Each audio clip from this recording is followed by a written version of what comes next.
Boa tarde, pessoal. Eu e meu grupo ficamos responsáveis por simbiose de poríferas com outros organismos. E eu vou começar falando para vocês um pouco da história dos poríferas.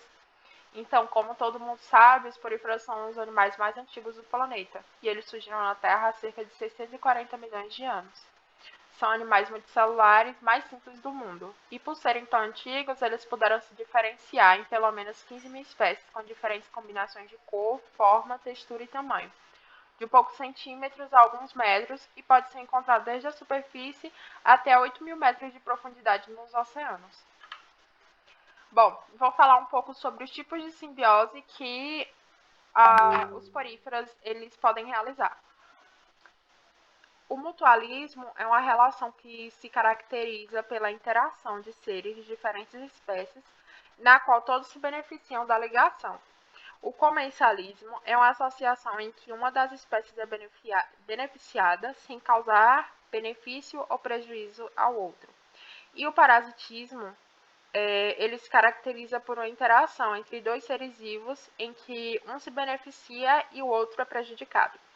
E na predação, um animal captura outro para se alimentar. O predador e a presa pertencem a espécies diferentes. As esponjas, elas são organismos estritamente aquáticos, como você pode esperar. Considerando que seu mecanismo de alimentação é baseado na filtração da água que entra do ambiente.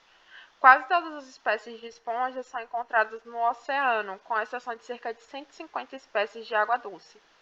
As esponjas podem ser encontradas em todo o mundo marinho, tanto em águas polares, frias, quanto em regiões tropicais, as mais quentes, e em grandes profundidades e em áreas mais rasas. Como as esponjas geralmente requerem um suporte sólido para a fixação, elas são frequentemente encontradas em áreas marinhas rochosas ou no fundo dos oceanos.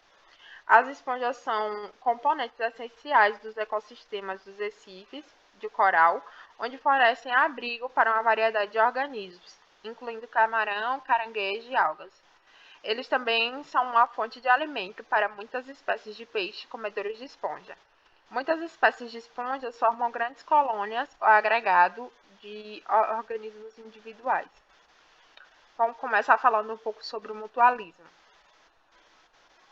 Em outros casos, as associações podem oferecer vantagens para ambos os organismos, particularmente entre esponjas e crustáceos. Alguns crustáceos, principalmente os caranguejos, ela usa a esponja para se camuflar, removendo um pedaço de uma esponja viva e segurando-a contra sua carapaça, sua casca.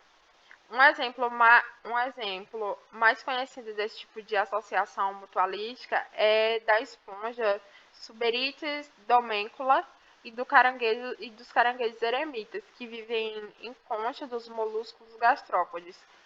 A vantagem da esponja é que ela é carregada pelo crustáceo. O caranguejo eremita ganha proteção, não só por viver na, na concha de um molusco, mas pelo cheiro e sabor desagradável da esponja, que estimula o ataque de peixes e de outros inimigos. No vídeo a gente tem um exemplo de um caranguejo esponja.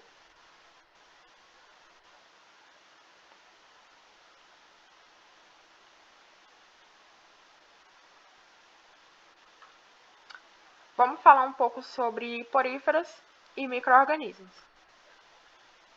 As esponjas, elas possuem a capacidade de hospedar grandes comunidades de organismos, como arqueabactéria, fungo e alga, que pode compor até 50% do seu volume tecidual. Cada vez mais evidências estão se acumulando, destacando o importante papel das bactérias nas associações de bactérias e esponjas. Parece ser igualmente importante analisar a associação específica de bactéria com esponja e perceber a função biológica das substâncias biologicamente ativas produzidas por bactérias associadas a esponjas e considerar a relação entre bactéria e esponja na busca de novos produtos farmacêuticos. Existe uma relação mútua entre cianobactéria e esponja marinha.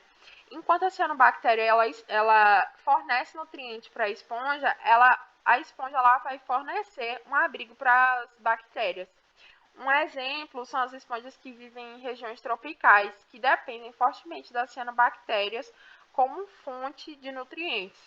E mais de 50% da sua necessidade de energia é satisfeita pelo metabolismo fotossintético das cianobactérias.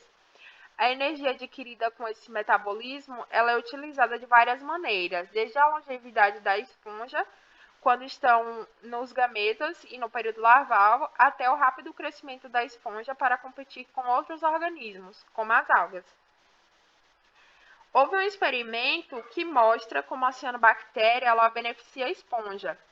A esponja tropical Lamelodicidea chlorea, que contém a cianobactéria oscilatória Spongelia específica do hospedeiro, foi sombreada parcialmente para inibir a iluminação.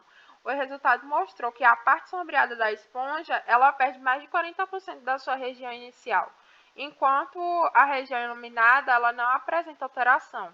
E esse resultado ele indica que a fotossíntese da cianobactéria tem efeito significativo para o crescimento da esponja.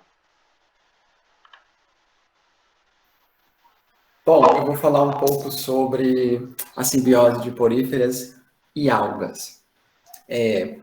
As associações simbióticas mais importantes, ou uma das mais importantes, de esponjas ocorre com algas unicelulares e multicelulares.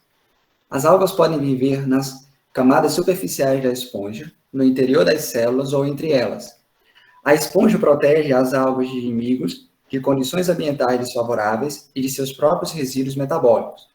A esponja usa as algas como fonte de oxigênio, como mecanismo de eliminação de seus produtos do metabolismo, como tela contra a luz solar e como fonte de alimento, consumindo resíduos de algas e algas mortas. Próximo. Bom, como foi dito anteriormente, né, uma simbiose do processo de comensalismo, aí temos um camarão dentro de uma esponja, mas não só existe esse tipo de comensalismo. As esponjas marinhas são abundantes nos recifes de coral e costumam ser hospedeiros atraentes para uma variedade de organismos comensais. Em estudos anteriores, os cientistas identificaram vários organismos que frequentemente estão envolvidos em relações comensais com esponjas, incluindo camarão, crustáceos anfípodes, vermes poliquetas e estrelas Brittal. Uma única esponja pode hospedar de apenas alguns a vários centenas de organismos comensais, dependendo de seu tamanho e forma, o que os torna dignos de serem descritos como hotéis vivos.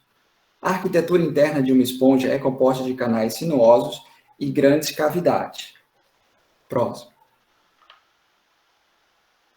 Aí, nessa imagem, está acontecendo o processo de predação, onde uma tartaruga marinha, da espécie Erethomoscheles imbricata, predando uma esponja Geodia neptune. E como é uma predação, uma característica de predação, uma simbiose entre o porífera e a tartaruga, como está predando o porífera, ela está predando e acaba se beneficiando, enquanto o porífera não se beneficia, apenas se prejudica. Próximo. Outro processo de predação acontece nas poríferas carnívoras, da espécie Abestopluma hipogea. A Abestopluma hipogea é uma espécie carnívora que pertence ao táxon de algas profundas Cladorhizide, mas vive em cavernas litorâneas e pode ser facilmente criado em um aquário. Ela captura passivamente sua presa por meio de filamentos cobertos por espículas semelhantes a ganchos.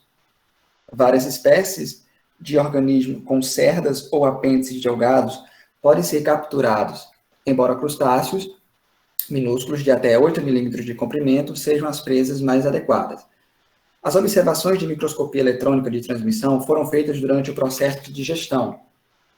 A presa é engolfada em poucas horas pelas células esponjosas, que migram de todo o corpo em direção à presa e se concentram em torno dela. Uma digestão extracelular primária, possivelmente envolvendo a atividade de células esponjosas, a autólise da presa e a ação bacteriana resultam na decomposição do corpo da presa. Fragmentos da presa, incluindo células conectivas e músculos, são então fagocitadas e digeridas por arqueócitos e bacteriócitos. Todo o processo leva de 8 a 10 dias para uma presa de grande porte. Este hábito alimentar único implica a captura e digestão de uma macopresa sem nenhuma cavidade digestiva. Pareceria ser uma adaptação à atividade em ambientes oligotróficos no fundo do mar. As esponjas carnívoras fornecem evidências reais por meio de um exemplo funcional de que a transição é possível do plano do corpo porífero, do filtro alimentador, para um plano organizacional diferente por meio da perda do sistema aquífero, uma transição que foi hipotetizada para a evolução inicial de metazoa. Próximo. Bom, mais um processo de predação, e esse é um pouco conhecido, é muito conhecido pelos humanos, que é o uso da esponja de banho. O termo esponja é comumente usado para se referir a uma ferramenta de limpeza ou esfrega porosa. É a combinação do extenso sistema de poros e da estrutura esquelética esponjosa relativamente macia que tornou algumas espécies da classe Desmospongi úteis para os humanos como esponjas de limpeza ou de banho. Próximo.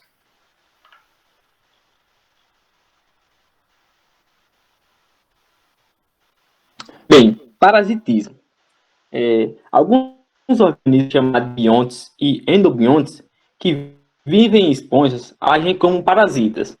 Os copépodes e ciclopóides são os parasitas mais importantes das esponjas marinhas. Bem, de fato, alguns desses gêneros, desses crustáceos, foram modificados em consequência de sua existência parasitária. As esponjas de água doce também são atacadas por parasitas, como rotíferos e ácaros, que nelas põem ovos. Aí, as larvas das famílias dos insetos Neuroptera, nos Cirrhizidae, que no caso são as moscas esponjosas, vivem e se alimentam de esponjas de água doce. No caso, essa imagem do lado esquerdo seria essas moscas esponjosas. Bem, em geral, as esponjas são protegidas dos predadores por seu sabor e cheiros agradáveis e por seus elementos esqueléticos duros, que no caso seriam suas espículas. Em alguns casos, entretanto, as esponjas são comidas por outros organismos.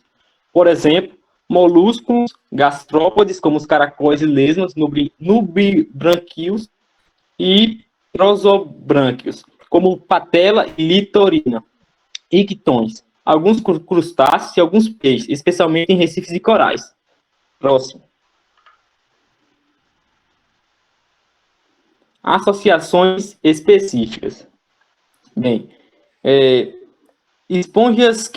as esponjas que desempenham papéis funcionais únicos em ecossistemas marinhos, independentes de seus simbiontes, são conhecidas por formar simbioses com uma grande diversidade de taxas. No entanto, esponjas que fazem simbiose com os zoantídeos estão entre as mais comuns e difundidas.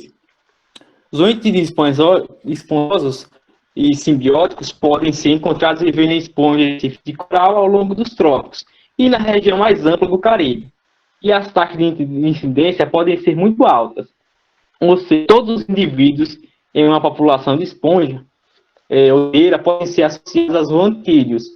Os papéis funcionais em outros esponjas zoantídeos parecem variar com a combinação particular de espécies e o contexto da interação. Zoantídeos e esponjas simbióticos do Caribe são simbiontes obrigatórios. As esponjas são hospedeiros facultativos. Por algumas esponjas sejam encontradas apenas ocasionalmente, sem zoantídeos, os zoantídeos vivem embutidos em vários grãos na pinacoderme e das esponjas. Em algumas combinações de espécies, o zoantídeo parece ficar na redução da predação de peixes esponjíferos com esposa hospedeira, mas não impede a alimentação estrangeira. Em algumas espécies, o zoantídeo não reduz a predação de peixes espongívoros no hospedeiro, mas pode reduzir o fluxo da água através do hospedeiro.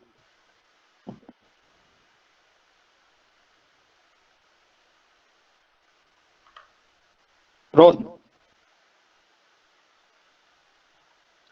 Esponjas de vidro. As esponjas de vidro da classe Reptilida são animais comumente encontrados nas profundezas do oceano. Seus tecidos contêm partículas estruturais chamadas de espículas, que são feitos de sílica, do nome. Algumas espécies de esponjas de vidro produzem espículas extremamente grandes que se fundem em belos padrões para formar um esqueleto complexo que muitas vezes permanece intacto, mesmo que a própria esponja morre. A esponja de vidro mais famosa é uma espécie de Euplectella, conhecida como cesta de flores de vidro. Essa esponja costuma abrigar 2 pequenos ictenopodia, semelhantes a camarões, um macho e uma fêmea, que vivem dentro da esponja. Os pares jovens de camarão entram na esponja quando são pequenos, mas eventualmente se tornam grandes demais para sair. Significa que eles passam o resto de suas vidas presos dentro do esqueleto da esponja. Quando os camarões procriam, seus descendentes são pequenos o suficiente para deixar a esponja, para encontrar uma esponja própria. A relação entre a esponja e o camarão é de natureza simbiótica, pois o camarão limpa o interior da esponja e, em troca, recebe dos dejetos e proteção da esponja. Os ingleses consideram esses camarões um símbolo de fidelidade matrimonial. Próximo. Aqui estão as referências bibliográficas. E obrigado pela atenção.